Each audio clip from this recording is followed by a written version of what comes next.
Пандемијата остава психички последици кај децата. Депресија, тензија, стрес и загриженост за своите и животите на своите најблиски. Ковид пандемијата се најде на врвот на листата проблеми со кои се соочуваат младите повеќе од една година. Ова донесе многу предизвици, но и потешкоти и во следењето на наставата.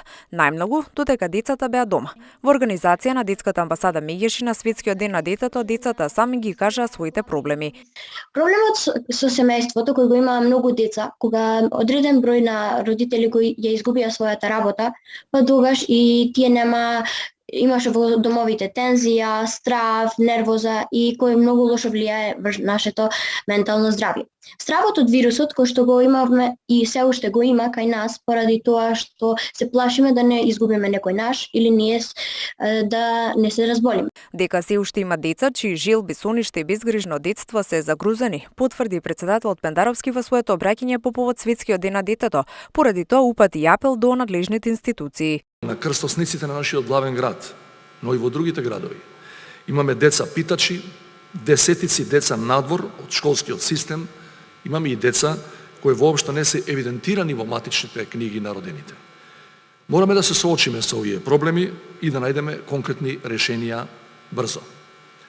Апелирам до надлежните институции да не дозволиме ниту едно дете да ни е на улица, надвор од образовниот систем, маргинализирано или злоупотребено.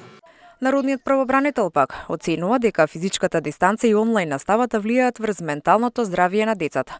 Повеќе од една година децата не само кај нас, туку и низ целиот свет се соочуваат со поинаков начин на живот во сите сегменти, вклучувајќи го и образовниот процес. Физичката дистанца, онлайн наставата влијае и се уште влијаат врз децата, особено врз нивното ментално здравје и социјализација, како битен сегмент во нивниот психолошки развој. Во таа насока сите чинители се должни да сторат се што е во нивна моќ, да им помогнат на децата што полесно, побезболно да го поминат овој период, без тој да остави трајни последици врз нив, посочуваат од народниот правобранител. Светскиот ден на детето првпат во 1954 година беше прогласен за универзален ден на детето и се слави на 20 ноември секоја година, за да се промовира меѓународното заедништво, потребата од заштита на децата и подобрување на нивната благосостојба. Елена Милошевска, Сител телевизија.